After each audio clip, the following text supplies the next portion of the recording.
If you pay careful attention to when Megillas Esther is read on Purim, you'll see that there are certain words and phrases that are borrowed from the Torah. One of the most striking examples is as follows. Haman, the vicious enemy of the Jewish people, is enraged when Mordechai the Jew refuses to bow down to him.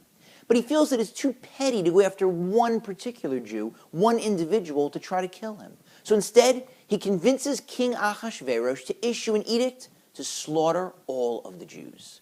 Later, though, as Mordechai continues to refuse to bow down, Haman's anger gets the better of him. With all his wealth and with all of his power, he just can't handle the fact that that one guy won't bow down to him. So he throws caution to the wind, and at the advice of his friends and his wife, he builds a gallows with which to hang Mordechai. He goes to the palace to seek the king's permission to kill Mordechai, but wouldn't you know it, the night before the king wasn't able to sleep.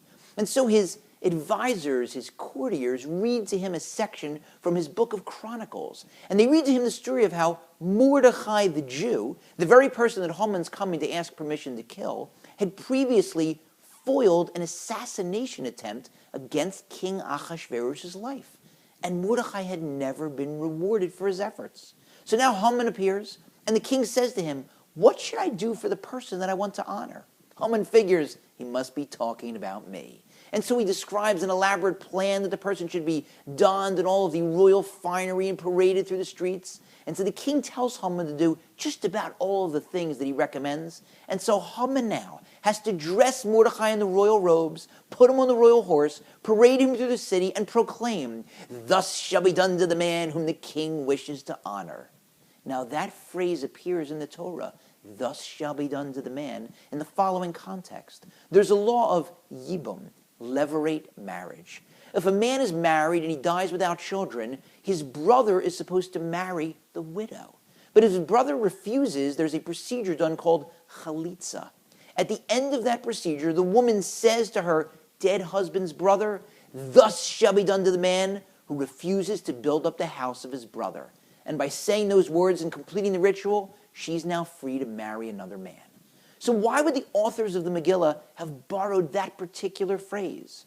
Perhaps the reason is to highlight the incredible irony, the turnaround that God had engineered in the background. Haman's coming to ask permission to hang Mordechai, and he ends up leaving and being forced to parade the very same person through the streets dressed in the royal finery. But it's more than that. Just as that phrase frees the woman to marry another man, that phrase freed Mordechai. Of course, the edict was still in effect to slaughter all the Jews, but no one would have been crazy enough to try to kill Mordechai after he had been paraded through the city streets wearing the king's robes. So Mordechai, ironically, was the first Jew who was completely freed. But the analogy breaks down a little bit, because in the Torah, it's a negative. It's a critique of the brother who refuses to marry the wife of his dead brother. Whereas here, it seems to be a positive. Mordechai is being paraded through the streets with Haman proclaiming, "Thus shall be done to the man whom the king wishes to honor."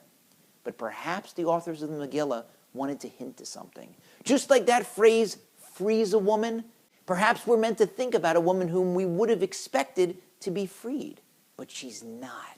At the end of the Megillah, when everyone is celebrating, the Jews have been redeemed, they're not going to be killed, they've slaughtered their enemies, and they're doing all these wonderful acts of kindness for each other, and we're memorializing and establishing the holiday of Purim forever. But Esther's still in the palace. She doesn't go free. She's still married to that animal Ahasuerus, the king who so willingly went along with Haman's plan to destroy the Jews. She must have felt so lonely, so forlorn, so abandoned, depressed, and powerless to escape. So this Purim, when you raise your glass of wine, as you should, to celebrate God saving us, let's remember. Let's take a moment to reflect on the ultimate sacrifice that Esther made, and to consider the fact that each of us, perhaps sometime in our lives, might be asked to make a sacrifice for which we won't be repaid in our lifetimes. Remember the sacrifice that Queen Esther made on behalf of the Jewish people. Happy Purim.